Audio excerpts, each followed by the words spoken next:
Good morning, everyone. Welcome to this morning service of the Winchester Unitarian Society, a caring community devoted to spiritual growth, social transformation, and environmental responsibility.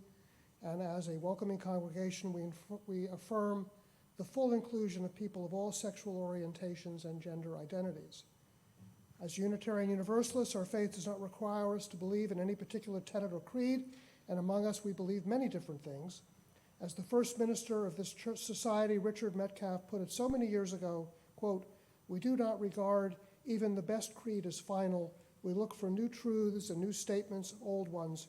We maintain the unlimited right of free inquiry." While our faith does not impose any particular theology or belief, we recognize that it does call upon us to do certain things, and among them, to welcome all who gather with us this morning and every Sunday. So welcome to you all. This is the last summer service, as you probably know, of this summer's series of summer services, and today's service will be led by Lee Barton, and the title of his reflection and the theme of today's service is The Open Mind and Its Enemies. I want to just say to those who may be watching the service virtually, the link in the email you received this morning does not get you to today's order of service. You need to use the link in the highlights you received on Thursday. That will get you to today's order of service. If you don't have the order of service, just sit back and relax, those of you watching virtually, and go with the flow. Okay. And as one of the team that worked to make sure the summer services happened, I just want to take a moment and thank everyone who was involved, all my teammates, including Dennis Brett, John Kramer, and who gave us two wonderful summer services this summer, and Heather Janulis, who swooped in and helped on all the recorded services. So we're very, very grateful for all of that.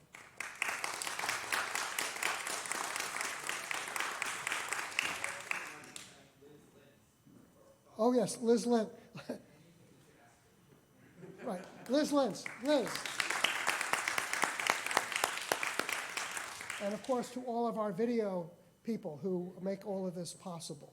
So thank you to you as well. Let me just remind you that we will be having a discussion after the service. So after the service, we'll go have some refreshments outside on the terrace, and then we'll come back at noon for a discussion of Lee's service today. Now, for those in the sanctuary, please let's give a wave to those who are joining us through live stream. And now also let's take a little time this morning to greet one another briefly, and we'll all be called back to attention by the bell from our partner church in Transylvania.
I just want to say I was just informed that Joan Baldwin and Martina Werner have a show, an art show of their art at the Winchester Public Library, and that it will be up all this month. So I hope that all of us who have a chance will get to see it. And Fritzy, did you have something? Just a reminder that we have opening Sunday next week and Okay, everybody get that? Opening Sunday next week. Okay? bring water for water communion and a dish for potluck. Okay, I got all of that. It's all on my computer. Bring water and a dish for potluck, and God bless everybody.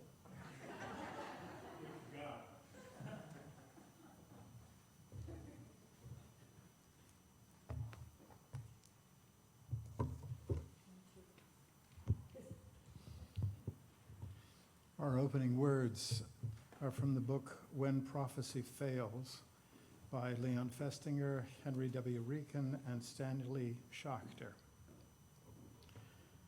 A person with a conviction is a hard person to change. Tell them you disagree, and they turn away.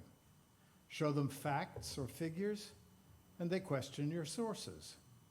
Appeal to logic, and they fail to see your point. We have all experienced the futility of trying to change a strong conviction, especially if the convinced person has some investment in the belief. Okay. Martin, would you please light the chalice while I recite the chalice lighting words, which should be familiar to you because we ask our children to say them when they light the chalice. We light this chalice to celebrate Unitarian Universalism. I think I do this. Unitarian Universalism. This is the church of the open mind. This is the church of the loving heart. This is the church of the helping hands.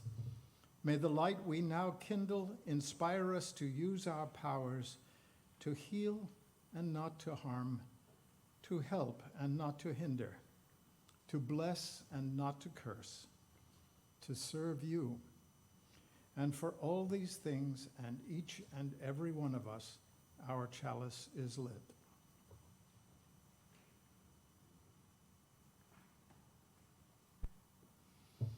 And now let us please rise in body or in spirit and join in singing hymn 298, Wake Now My Senses.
We now come to the part of our service where you are invited to come up and share with the community a joy and or concern that you have. And remember, of course, that this is we have a service being broadcast on the web and will be archived. So if there's something you don't wish people to access at some future point, be just aware of that. But now is the time to come forward and light a candle for a joy or concern that you wish to share with the community.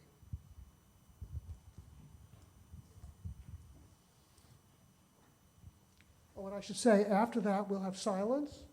And then after the silence, we will sing while seated hymn number 86, Blessed Spirit of My Life. And please say your name when you come to share a joy or sorrow. Good morning, everybody. My name is Donna Reed, and I'm the head of the fellowship committee. And my joy is that next week is our potluck, and this is a plea. The fellowship committee is short on people. We only have 4 people, one of whom won't be here next week. So if there's anybody here who's willing to help out next week, maybe you could talk to me about helping set up or clean up or whatever. And we hope everybody, even the people out there in virtual world, will come next week. The potluck, based on the pandemic planning task force, will either be inside or outside. We still want to be safe about everything. And I just am so looking forward to a wonderful year this year. So thank you. So it's joys and sorrows and a call for volunteers. Anyone else have a joy or sorrow or concern or want more volunteers? Hi everyone, I'm Liz Lentz, and as we wrap up the summer services, I just want to express my gratitude to everybody who contributed to the summer services. It was an incredible lineup this year, just really wonderful and moving services, and some of these people who are here today, I'm very much looking forward to hearing Lee's reflection as well. So I'm also looking forward to being in the church here, but want to celebrate having a wonderful summer this year, and thank you to Martin and to Dennis for organizing.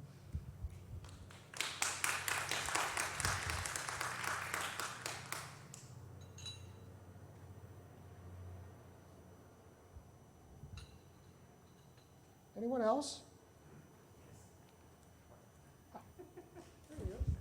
Hi, I'm John Kramer. I just wanted to celebrate my sister, who some of you know has been hiking the Appalachian Trail, and we had a wonderful week. She actually took a little break from the trail this week and stayed with us, and I was able to feed her a lot of food, which she needed. She's got about a month to go, and I'm looking forward to hiking Katahdin at the end of her trail with her, but she's been hiking since March 28th. So, yeah, it's just wanted to celebrate that.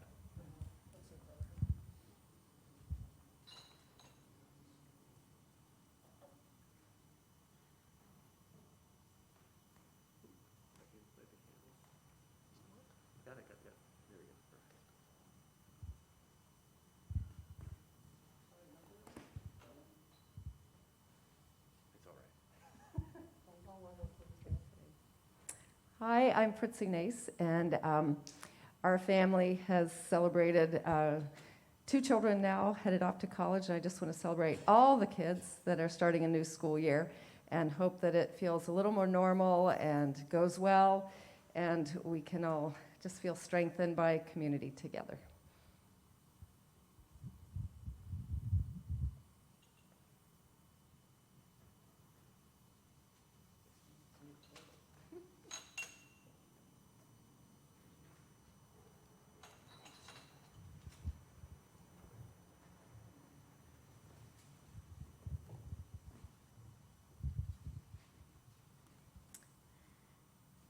Along the lines of Fritzi's comment, our oldest granddaughter moved into her freshman dorm on Wednesday.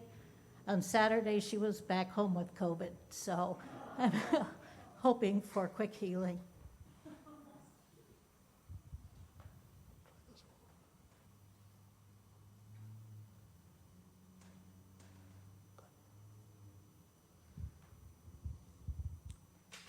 Anyone else? I would like to light a personal candle of joy for our oldest daughter, Katie, who is a proud graduate of the Winchester Unitarian Society and WSEG, who just started her full-time faculty position at NYU this semester.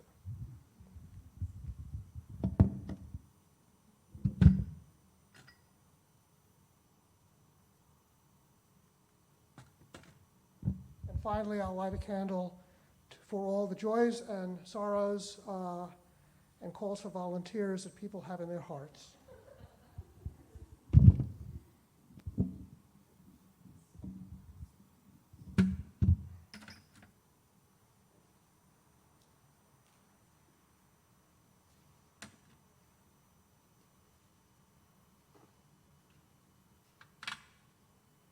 And now we'll have silence, and then we'll get into our hymn number, I believe, is 86, seated.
In the weeks after the 2020 presidential election, there were many conspiracy theories claiming that the Democrats had cheated and stolen the election. This was especially the case in Georgia. Gabriel Sterling, deputy to Georgia's Secretary of State, had the unenviable task of giving press conferences in which he tried to refute these wild theories. When he testified before the Congressional January 6th committee, Mr. Sterling was asked about this experience. It was frustrating. Our information was getting out, but there was a reticence of people to believe it because the President of the United States, whom many looked up to and respected, was telling them it wasn't true. It was kind of like a shovel trying to empty the ocean. The problem is you get into people's hearts. I remember this one specific attorney that we know. We walked him through it. This wasn't true. He says, okay, I get that. And this wasn't true. He says, okay, I get that. And so on, 5 or 6 things. But at the end he goes, quote, I just know in my heart they cheated, close quote.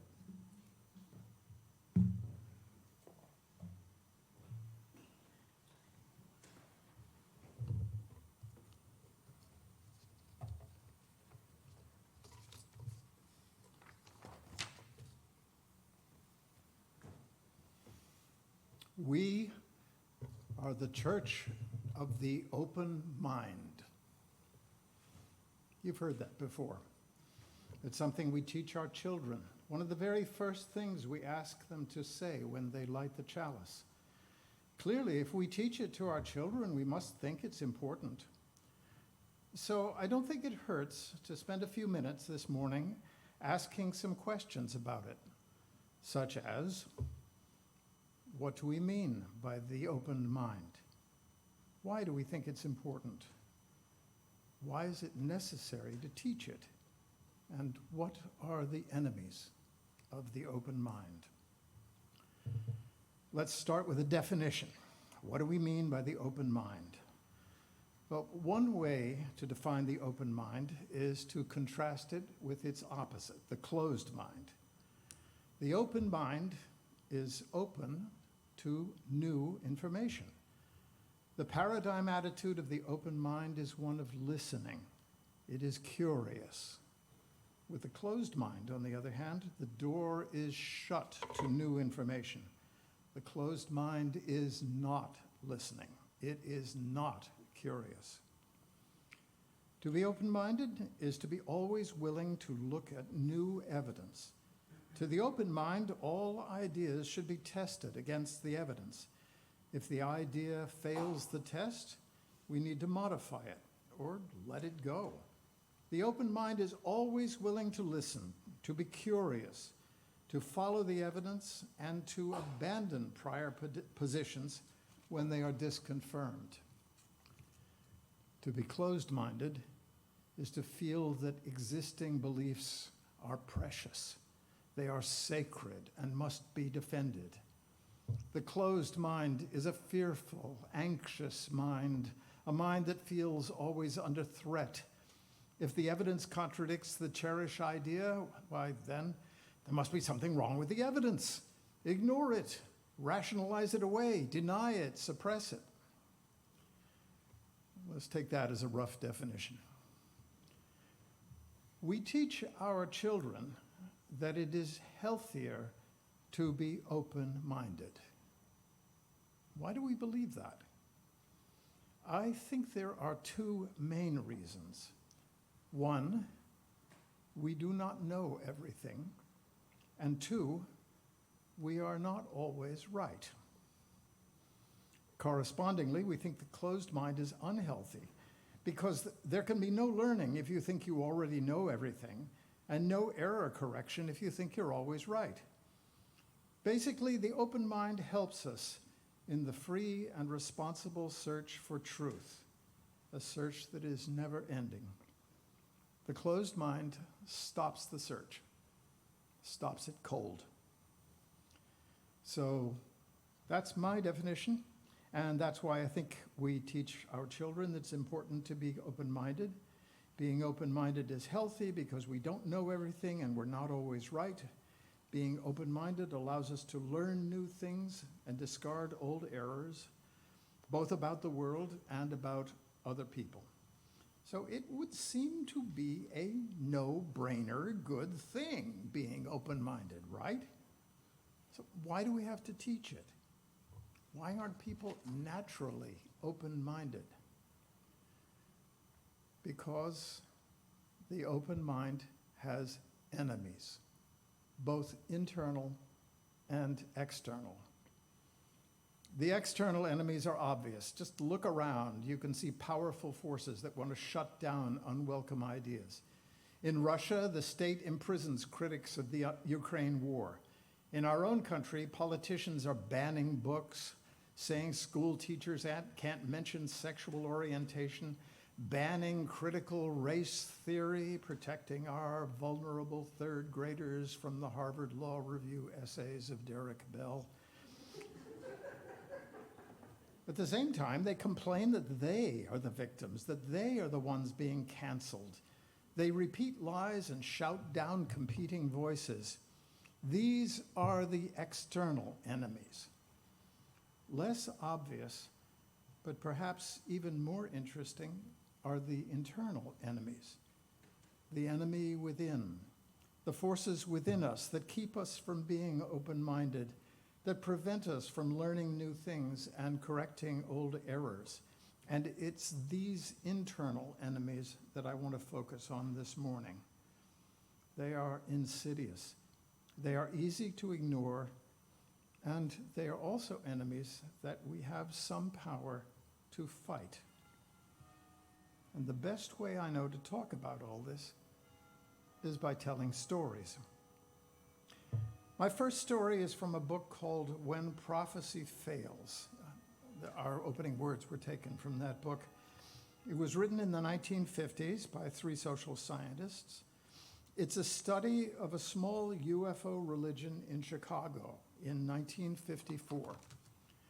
This group was led by a Chicago housewife who claimed to be receiving messages from superior beings from outer space. These messages included a prophecy that a great flood was coming, a flood that would destroy Chicago and large portions of the United States, Canada, Central America, and Europe, and that this flood would arrive before dawn on December 21st, 1954. This was a very specific prophecy. The woman gathered around herself a small group of believers, a dozen or more.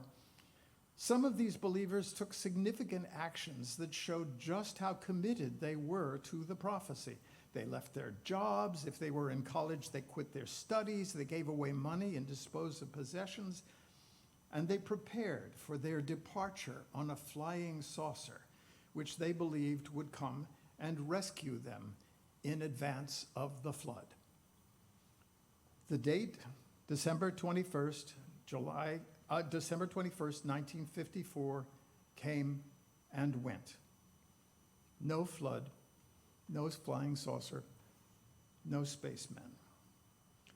You might think that given such an extreme, radical, unimpeachable disconfirmation of their beliefs, that the believers would be disheartened or angry, that they would feel they'd been suckered, they'd been had, that they would be forced to compare their beliefs with the clear evidence of their own eyes and conclude the prophecy didn't come true, so the prophecy must be wrong.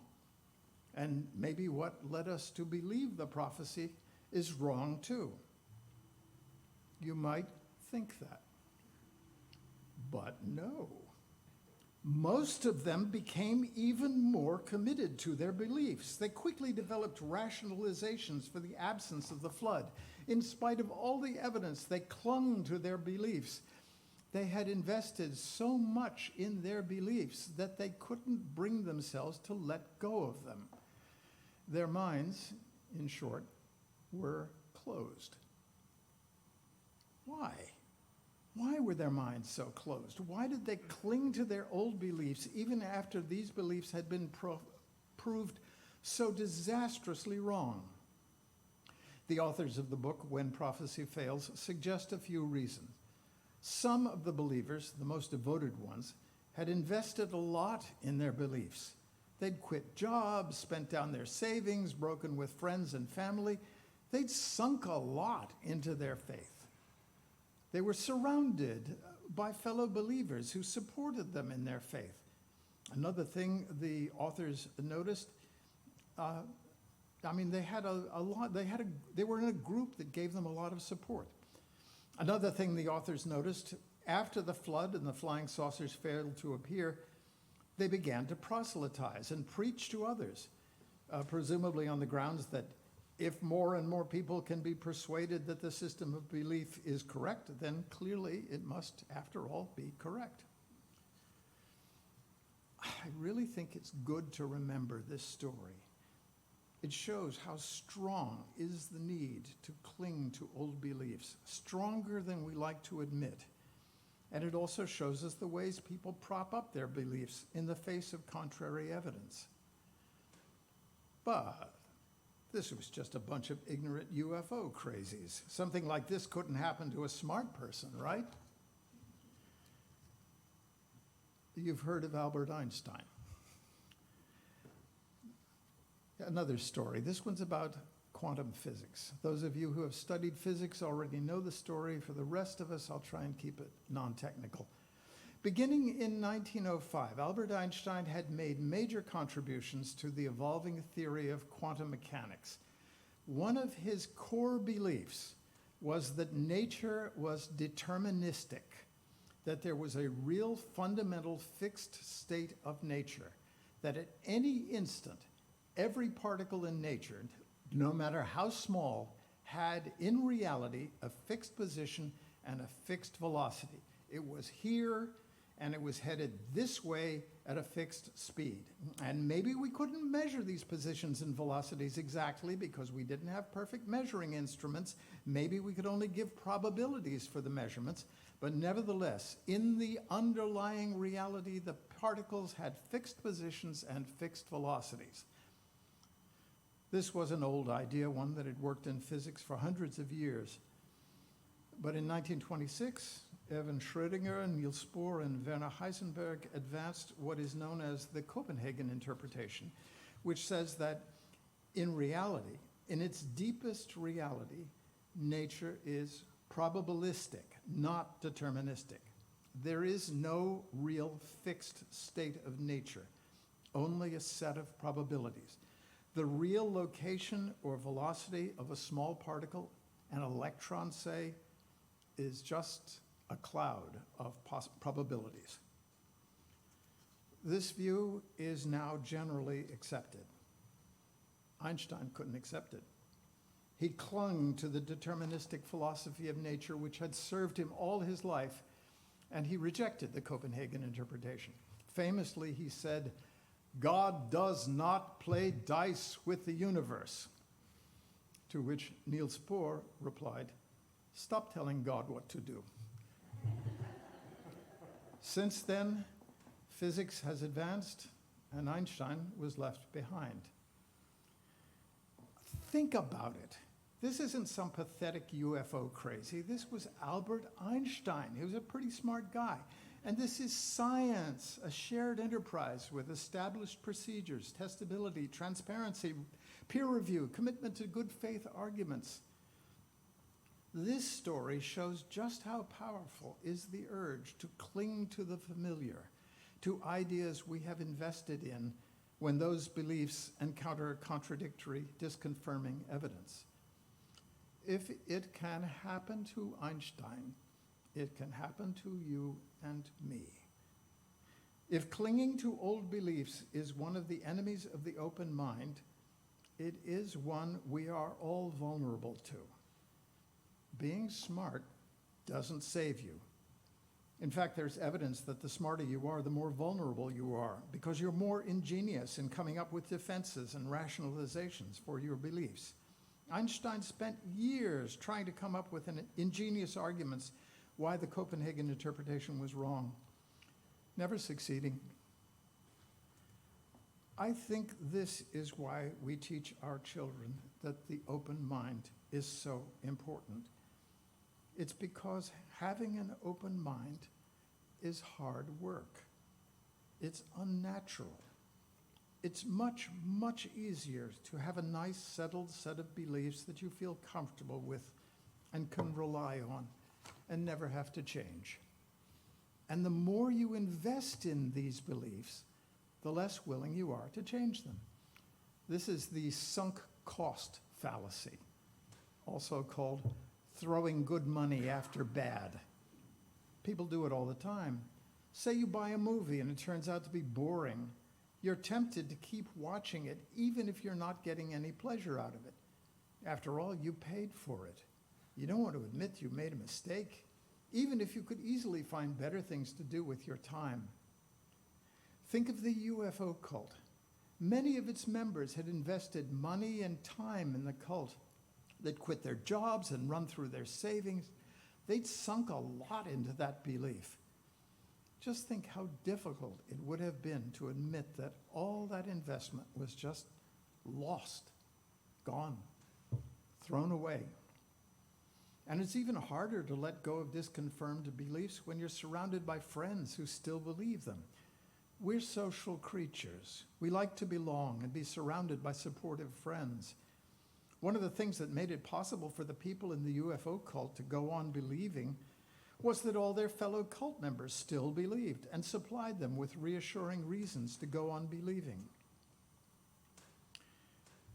How can we defend ourselves against these influences?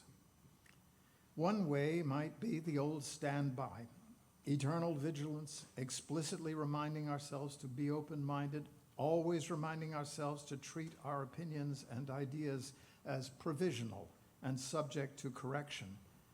And I think it helps if we take this position from the start, if we make an explicit public commitment in advance, saying that, well, of course, we know we might be wrong and that we will try to admit that we're wrong when we're shown to be wrong.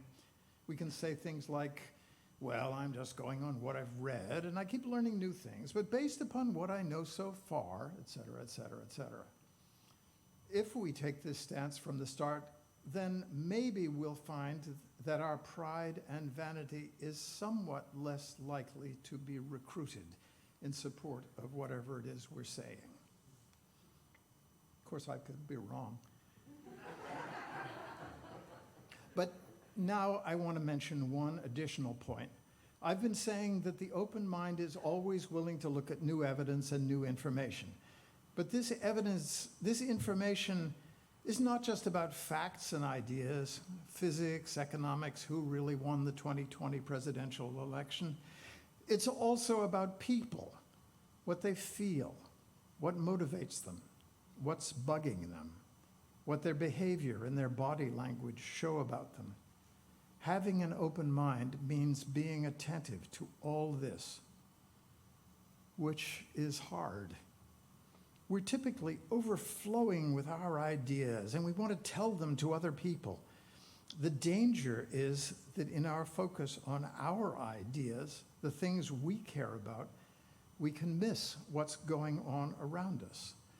We can end up being, I'm going to use a technical word here, clueless. Once again, let me illustrate my point with a story. This comes from the book The Best and the Brightest by David Halberstam, published in 1971. And it focuses on Robert McNamara, who was U.S. Secretary of Defense during much of the Vietnam War. Some background to this passage. In 1962, the U.S. military launched something they called Operation Sunrise. The idea was to move Vietnamese families out of their villages into strategic hamlets. This would allow the military to more effectively wage war in the areas the families had left. The local citizens did not particularly like being forced to leave their ancestral homes. The Americans ignored that. All right. Now, with that background, here's Halberstam. Quote, "The military produced the raw data, and McNamara, who knew data, would go over it carefully. Thus, the portrait of McNamara in those years, the early 1960s, at his desk, on planes, in Saigon, poring over page after page of data, each platoon, each squad, studying all those statistics. He scurried around Vietnam, looking for what he wanted to see, and he never saw, nor smelled, nor felt what was really there, right in front of him. So there's McNamara in 1962 going to Operation Sunrise, the first of the repopulated villages. The villagers obviously filled with bitterness and hatred, ready, one could tell, to slit the throat of the first available Westerner, and McNamara not picking it up, innocently firing away his questions. How much of this? How much of that? It is not a particularly happy chapter in his life. He did not serve himself nor the country well. He was, there is no kinder or gentler word for it, a fool. I try to keep this picture in mind.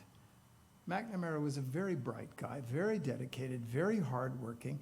He focused on what he cared about, and he failed to perceive what was really important. Blocked it out, just didn't see it. Clueless. And this kind of cluelessness is easy to fall into. We are all the heroes of our own story. We are intensely interested in our own ideas. It takes effort to put that aside, bring attention to others, to be open to what's going on with them. But this is what having an open mind asks us to do. Well, I could say a lot more, but I won't. I'll just conclude by offering my opinion that we are right to encourage our children to cultivate an open mind. Closed-mindedness is not healthy. I think it's bad for the soul, and it's something to which we are all vulnerable. We need to take it seriously and not assume that we're immune. And I also think, and this may be controversial, I think we should avoid the temptation of blaming other people for being closed-minded. If they are, why is that a surprise? Any of us can be closed-minded. Most of us are at one time or another. So let's not waste time whining about other people. We can't really do much about them. What we can do is work on ourselves. One of the reasons we come to this church and belong to this community is to nurture our souls. It makes us healthier when we remind ourselves that we do not know everything and we are often wrong. When we make an effort to listen to and sense what others are feeling, and when we support each other in the free and responsible search for truth.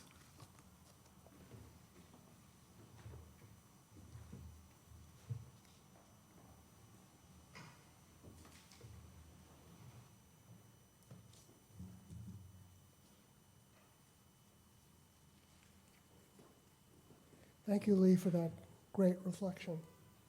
We now come to the time in our service when we're asked to make an offering.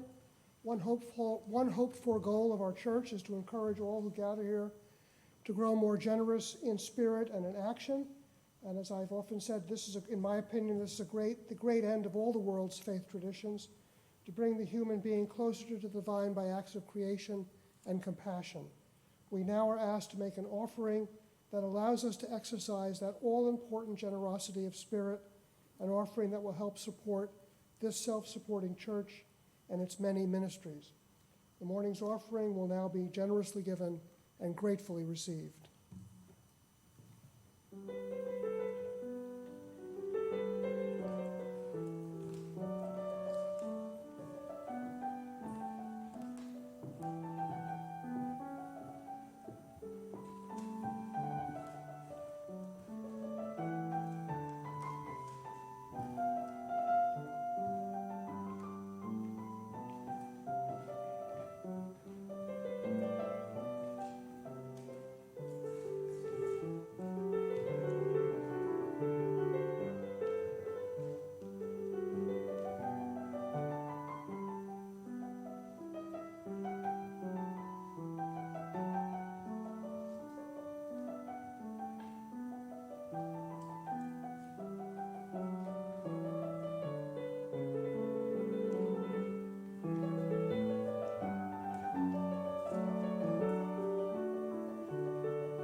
Those who wish to do so are now invited to join in the unison affirmation.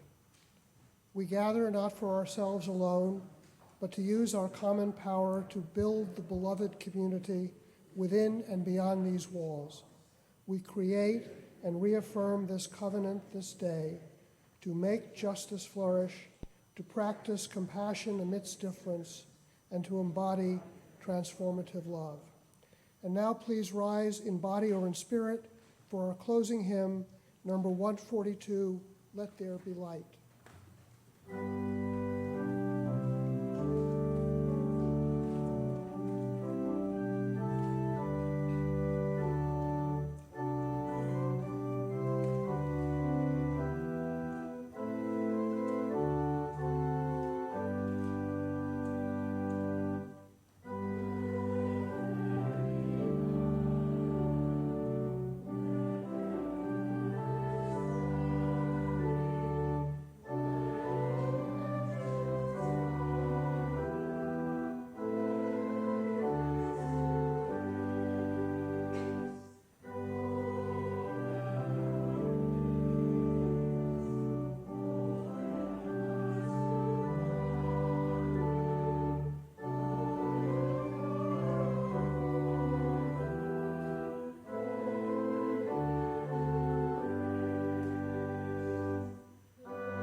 Our closing words are from an essay called Cargo Cult, which was originally the Caltech commencement address in 1974 by the Nobel Prize-winning physicist Richard Feynman.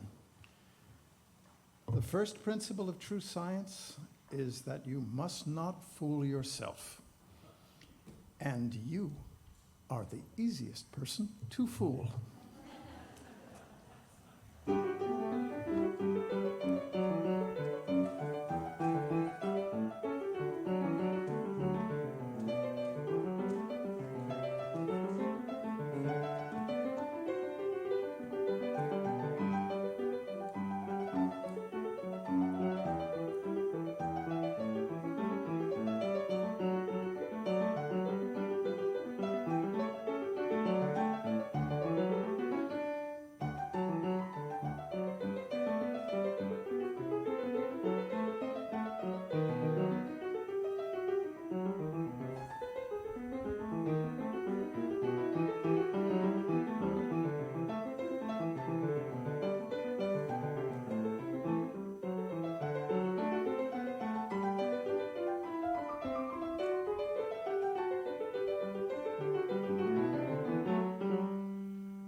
Please join me in reciting the words printed in your order of service for extinguishing the chalice.